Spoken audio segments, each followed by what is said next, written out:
හරි ළමයි එතකොට අද අපිට කතා කරන්න තියෙන්නේ අපේ ස්මාර්ට් ටිප්ස් වීඩියෝ සීරීස් එකේ පස්වෙනි වීඩියෝ එක අපි දැනට පළවෙනි පාඩම ඉවර කරලා තියෙනවා. එතකොට දෙවෙනි පාඩමේ පළවෙනි ටිප් එකත් කතා කරලා ඉවරයි. හිමිකමට බලපෑම් ඇති කරන ගනුදෙනු මොනවද කියලා සහ ඒ ගනුදෙනු හේතුවෙන් හිමිකමට වෙන බලපෑමත් කතා කරලා ඉවරයි. හරි ඊට පස්සේ දැන් ඔයාලා කතා කරන්න තියෙන්නේ මේ ලෙවල් accounting paper එකේ සමීකරණ ගාන ගන්න පුළුවන් ඇඩ්වාන්ස්ම කොටස ශුද්ධවත්කම් පදනම මත ලාභය ගණනය කිරීම කියන කොටස. ශුද්ධවත්කම් පදනම මත ලාභය ගණනය කිරීම කියන කොටස. හරි. එතකොට මේ ශුද්ධවත්කම් පදනම මත ලාභය ගණනය කිරීම කියන කොටස කතා කරන්න කලින් ඔයාලට කතා කරන්න චූටි කාරණා කිහිපයක් තියෙනවා. එතකොට එතෙන්දි මම කතා කරන්න බලාපොරොත්තු වෙන්නේ හිමිකම ආශ්‍රිත සංකල්ප.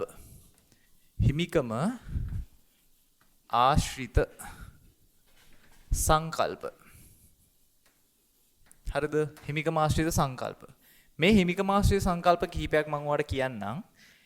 පළවෙනි එක තමයි ලාභය. ලාභය දෙක රඳවාගත් ඉපයුම්.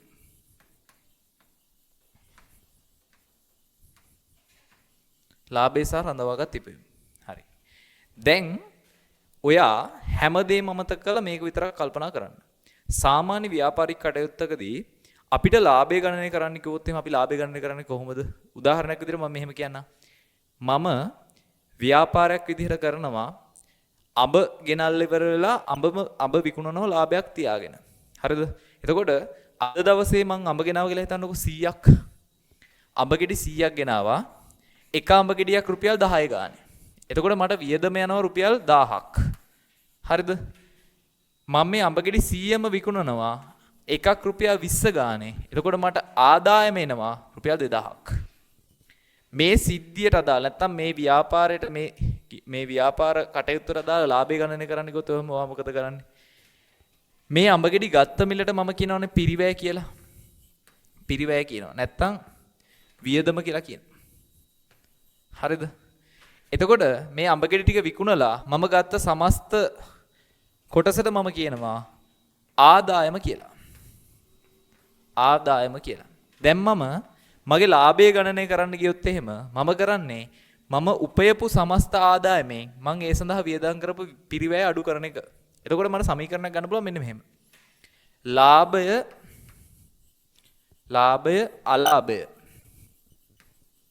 සමානයි ආදායම් ඍණ වියදම්. ආදායම ඇවිල්ලා තියෙනවා 2000ක්. වියදම ගිහිලා තියෙනවා 1000ක්. එතකොට මගේ ලාභය ඇවිල්ලා තියෙනවා මට 1000ක ලාභයක් ඇවිල්ලා තියෙනවා. හරිද? එතකොට ලාභය ගණනය කරන සමීකරණ මොකද්ද? සාමාන්‍ය ව්‍යාපාරික කටයුත්තකදී ලාභය අලාභය සමානයි ආදායමෙන් වියදම අඩු කරාට පස්සේ. හරිනේ? හරි. එතකොට මම හෙටත් අඹ ගේන්න එපා. හෙටත් අඹ ගේන්න ඕනනේ. ඔයා හිතන්නකෝ මම මේ දවසේ උපයපු සම්පූර්ණ ආදායමෙන් හරි මං උදේ 8 ඉඳන් හවස 4 වෙනකම් මේ මහන්සි වෙලා මේ අඹ ටික විකුණලා ඉවරලා මට රුපියල් 2000ක ආදායමක් ලැබුණා කියලා හිතන්නකෝ. එතකොට මම මේ හෙටත් අඹ ටිකක් ගන්න ඕන. ඒ වගේම අද දවසේ මං ජීවත් වීම සඳහා මම මේ උපයපු කොටසෙන් මම ප්‍රමාණයක් ගන්නත් ඕන. තේරෙනවද? උපයපු කොටසෙන් මම කොටසක් ගන්නත් ඕන. එතකොට බලන්නකෝ මේ උපයපු සම්පූර්ණ ලාභයෙන් මම මගේ වියදමට අද දවසේ වියදමට රුපියල් 500ක් ගත්තා කියලා හිතන්නකෝ. වියදමට මම 500ක් ගත්තා. එතකොට මට කීයක් ඉතිරි වෙනවද ලාභයෙන්? 500ක් ඉතිරි වෙනවා. හරිද?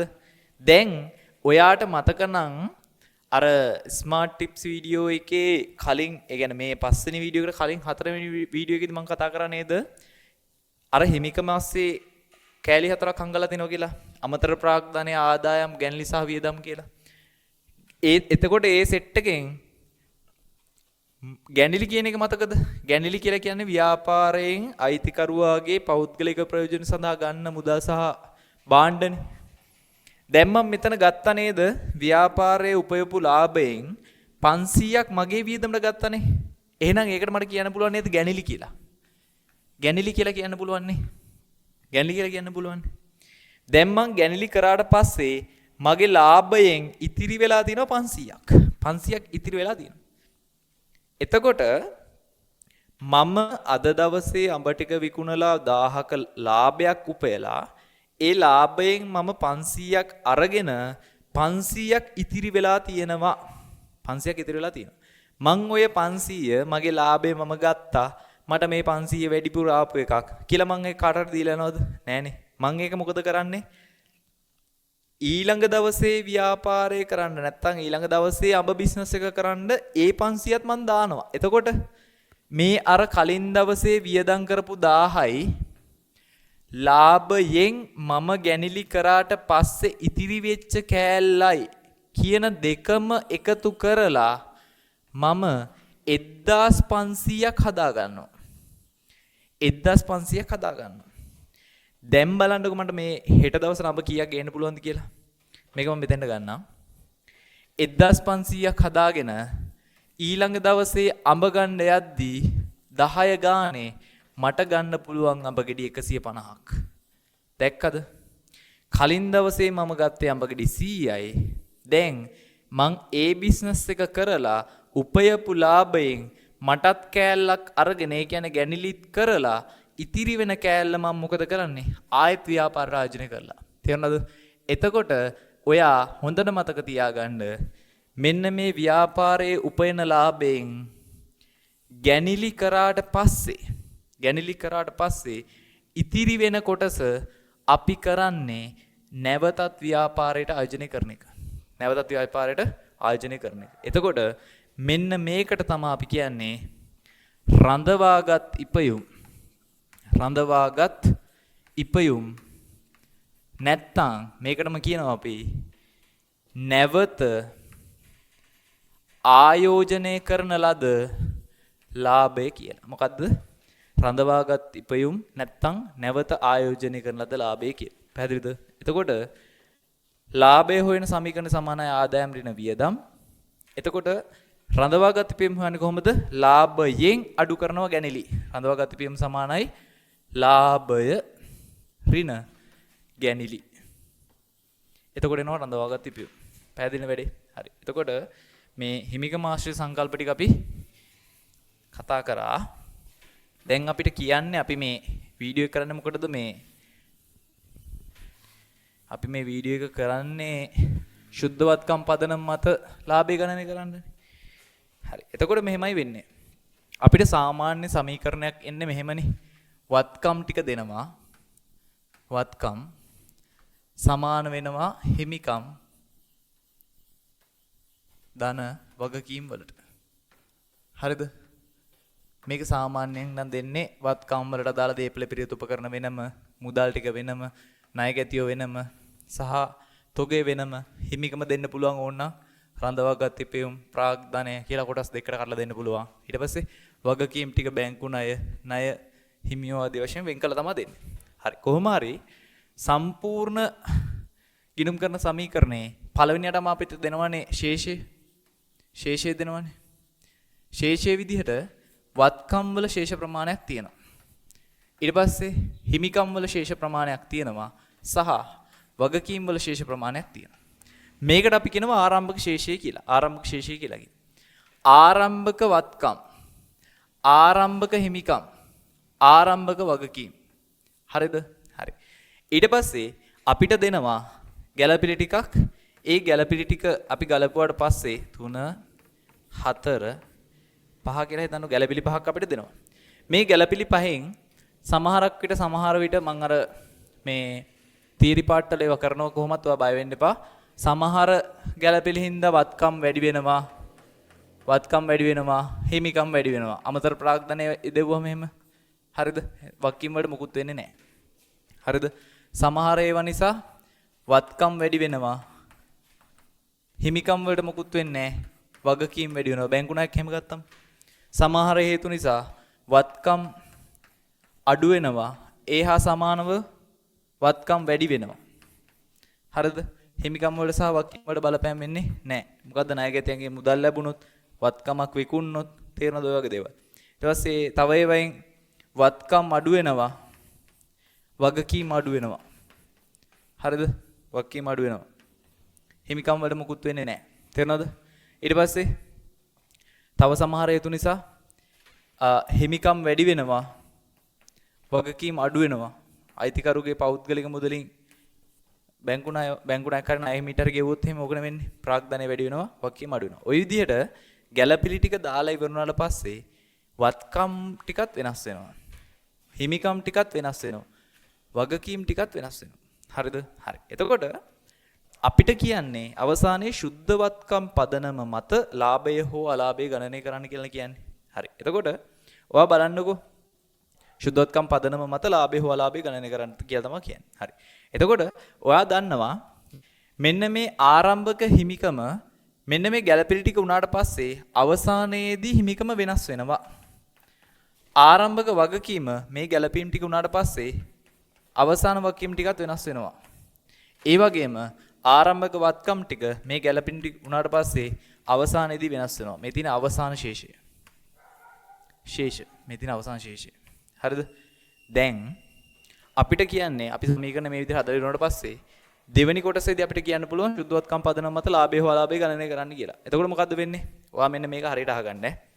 මේක හරියට අහගන්න. මෙතෙන්දි වෙන්නේ සුද්ධවත්කම් පදනම කියලා කියන්නේ පිරිසිදුම වත්කම් ප්‍රමාණය. පිරිසිදුම වත්කම් ප්‍රමාණය කියලා කියන්නේ මේ සම්පූර්ණ වත්කම් වලින් වගකීම් ටික අඩු කරාට පස්සේ ඉතිරි වෙන කෑල්ල. ඒ කියන්නේ මොකටද සරල වශයෙන්? හිමිකමටනේ.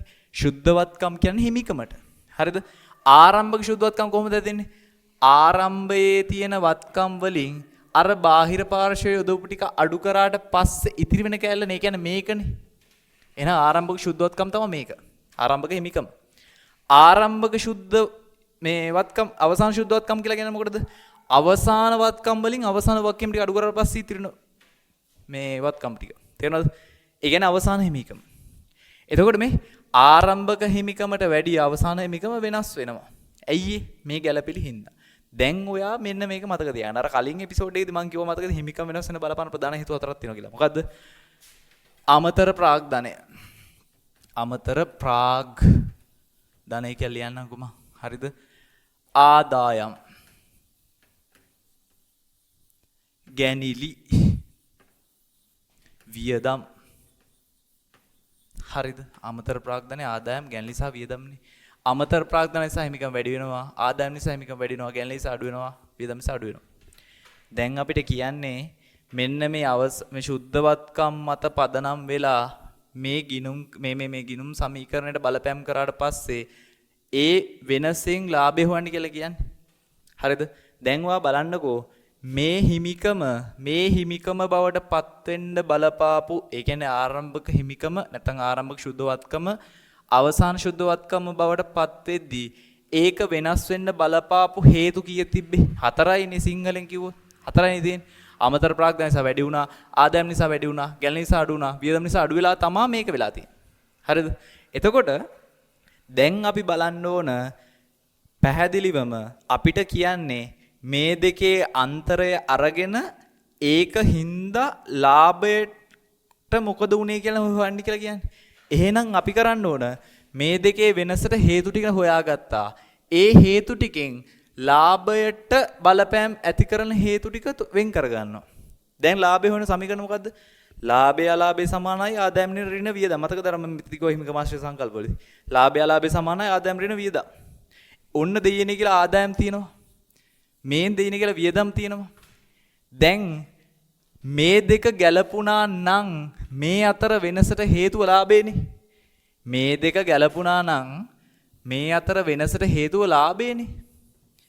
මේ අතර වෙනසට හේතුව ලාභේනේ. හැබැයි බලන්නකෝ මෙන්න මේ දෙක ඇර මෙන්න මේ මගුලුත් මේකස ගැලපිලා තියෙනවනේ. මොනවද ගැලපිලා තියෙන්නේ? අමතර ප්‍රාග්ධනය නිසා හිමිකම වැඩි කරලා. ගැළණි නිසා හිමිකම අඩු කරලා. එතකොට මොකද වෙලා තියෙන්නේ? අර ලාභයට බලපාපු හේතු දෙක ඇරත් හිමිකම වෙනස් වෙන හේතු දෙක බලපාලා තියෙනවා. කොහොමද ඒ දෙක බලපාලා තියෙන්නේ? අමතර ප්‍රාග්ධනය නිසා හිමිකම වැඩි වෙලා. ගැළණි නිසා හිමිකම අඩු වෙලා. එතකොට ලාභය මොකද වෙලා තියෙන්නේ? හරි ලාභය එන්න නම් ආදායම් වැඩි වෙලා වියදම් අඩු වුණා නම් හරිනේ. ඒ දෙක වෙලා ඊට අමතරව මේ දෙකත් වෙලා. එතකොට මොකක්ද අවුල තියෙන්නේ? මේ දෙක වෙච්ච එක නේ අවුල තියෙන්නේ. මේ දෙක වෙච්ච එක නම් අවුල ඒක නැති කරාට පස්සේ ලාභය එනවනේ අපිට ඔටෝම. ලාභ එනවනේ. එහෙනම් මේ ලාභය ගණනය කරන්න නම් මේ දෙක ඉතිරි කරලා මේ දෙක අයින් කරගන්න ඕනේ මෙන්න මේක ඇස්සේ තියෙන ටික. එතකොට අපි මොකද කරන්න ඕන? මේ දෙක ටිපෙක්ස් කරලා දානවද? එහෙම කරන්න බෑනේ. අපි මොකද කරන්නේ? අමතර ප්‍රාග්ධනය නිසා හිමිකම වැඩි වෙලා මේක වැඩි වෙලා. එහෙනම් ඒක ගැලපෙන්න ඕන නැති එකක් නම් අපි මොකද කරන්නේ? මේක ඇස්සේ තියෙන අමතර ප්‍රාග්ධනයට අදාළ දේවල් අඩු කරනවා. අඩු කරනවා මොනවද? අමතර ප්‍රාග්ධනයට අදාළ දේවල් අඩු කරනවා. එකතු වෙලා තියෙන ටික අඩු කරනවා. එහෙනම් අඩු වෙලා තියෙන ගැළලි මොකද කරන්නේ? ගැළලි ටික එකතු කරනවා. ඔච්චරයි කරන්නේ. ගැළලි ටික එකතු කරනවා. මොකද්ද අපි කරන්නේ? මේ දෙකේ වෙනසට හේතුව ලාභය කියන එක ඔප්පු කරගන්න ඕන නම් අපිට ලාභයට ගලපන්න අවශ්‍ය කරන දේවල් ඇර ගැළපිලා තියෙන වෙනත් දේවල් ටික තියෙනවනේ. ඒවා ගැළපිලා තියෙන විදිය ප්‍රතිගලපනවා එච්චරයි කරන්නේ. එතකොට මෙහෙම නෙවෙන්නේ. අපිට ඕනම දෙයක වෙනසක් හොයන්න නම් අපි මොකද කරන්නේ? අවසාන එකෙන් ආරම්භක එක අඩු කරන්න එපා. එතකොට මේක අතරේ සම්පූර්ණ වෙනස එනවා. එතකොට මම මෙන්න මෙහෙම සමීකරණ ලියන්නම්කෝ. අවසාන ශුද්ධ වත්කම්. ඒ කියන්නේ මේකනේ. ඒක කොහොමද හොයාගත්තේ? වත්කම් වලින් වගකීම් අඩු කරපුවාම අවසාන ශුද්ධ වත්කම් එනවා. ඒ කියන්නේ අවසාන හිමිකමට. හරිද? අවසාන ශුද්ධ වත්කම් වලින් අඩු කරනවා මෙන්න මේක. එතකොට මේ අතර වෙනස එනවනේ. ඒකට අපි කියනවා ආරම්භක ශුද්ධ වත්කම්. හරිනේ? ආරම්භක ශුද්ධ වත්කම්. එතකොට එනවා උන් අපිට ශුද්ධ වත්කම් වල වෙනස. මේකෙන් අපිට එනවා ශුද්ධ වත්කම් වල වෙනස. මේ ශුද්ධ වත්කම් වල වෙනසට බලපාපු හේතු ටික මේ තියෙන්නේ. අමතර ප්‍රාග්ධන ආදායම් ගැළලි වියදම්නේ. අපිට ලාභේනේ හොයන්න කියලා කියන්නේ. එහෙනම් ඒකට ගැලපෙන්න ඕන අමතර මේ ආදායම් සහ වියදම් විතරයිනේ. ඊට අමතරව ගැලපෙලා තියෙන මොනවද? අමතර ප්‍රාග්ධනයේ ගැළලි. අපිට ඕන ආදායම් සහ වියදම් විතරයි. ඊට අමතරව ගැලපෙලා තියෙන අමතර ප්‍රාග්ධනයේ ගැළලි. එහෙනම් අපි මොකද කරන්නේ? මේකෙන් මේ අපිට වැඩක් නැති කෑලි දෙක ගැලපිලා තියෙනවා නම් ඒ ටික ගැලපිච්ච විදිහට ප්‍රතිගලපනවා. එකතු වෙච්ච ඒවා අඩු කරනවා, අඩු වෙච්ච ඒවා එකතු කරනවා. එතකොට මොකද්ද වෙන්නේ? ගැණිලි අඩු වෙලා නම් මේ වෙනසට එකතු කරනවා ධන ගැණිලි ඍණ අමතර ප්‍රාග්ධනය. එතකොට ඕන්න දෙයිනේ කියලා මෙන්න මේ දෙකේ වෙනස කියන්නේ ලාභ එනවා. එහෙනම් මේක ඉස්සරහ මොකද අපි දාගන්නේ? ලාභය අලාභය. එහෙනම් හොඳට මතක තියාගන්න ගිනුම් කරන සමීකරණයක ශුද්ධවත්කම් පදනම මත ලාභය හෝ අලාභය ගණනය කරන්න කිව්වොත් අවසාන ශුද්ධවත්කම් හෙවත් අවසාන හිමිකමෙන් ආරම්භක ශුද්ධවත්කම් හෙවත් ආරම්භක හිමිකම අඩු කරාට පස්සේ හිමිකම අතර වෙනස එනවා. ශුද්ධවත්කම් වල වෙනස එනවා. ඒ ශුද්ධවත්කම් වල වෙනසෙන් අපිට ඕන නැතිව ගැලපිලා තියෙනවද? මොනවද ගැලපිලා තියෙන්නේ? ගැණිලි අඩු වෙලා. එහෙනම් අඩු වෙච්ච ගැණිලි එකතු කරනවා. අමතර ප්‍රාග්ධන එකතු වෙලා. එහෙනම් එකතු වෙච්ච අමතර ප්‍රාග්ධන අඩු කරනවා. එතකොට ප්‍රතිඵල ශූන්‍ය වෙනවා. පැහැදිලිද? එතකොට අපිට උත්තරේ නම මොකද්ද? ලාභය හරි අලාභය හරි. පැහැදිලිනේ? පැහැදිලිනේ? හරි. එතකොට පට්ට සුපිරියටම කියලා දුන්නා මොකද්ද? ශුද්ධවත්කම් පදනම මත ලාභය හෝ අලාභය ගණනය කරන්නේ කොහොමද කියලා. මේ කොහොමද අපි ඊට පස්සේ අපේ ෆාස්ට් ට්‍රැක් සීරීස් එකේ නෙවෙයි අපි මොකද කරන්නේ? මේ හાર્ඩ් ට්‍රැක් සීරීස් එක. ඒකෙදි අපි සියලුම පාස් පේපර් වල දා සියලුම ගණන් හදනවා. එතකොට ඒවට මෙන්න මේ මාරු විදිහට වැදගත් වෙනවා. තේරුණාද? හරි එහෙනම් අපි ස්මාර්ට් ටිප්ස් වීඩියෝ සීරීස් එකේ මේ පස්වෙනි වීඩියෝ එකෙන් දැනට සමු ගන්නවා ඊළඟ වීඩියෝ එකෙන් ආයෙත් හොඳ ස්මාර්ට් ටිප් එකක් එක්ක හම්බෙමු.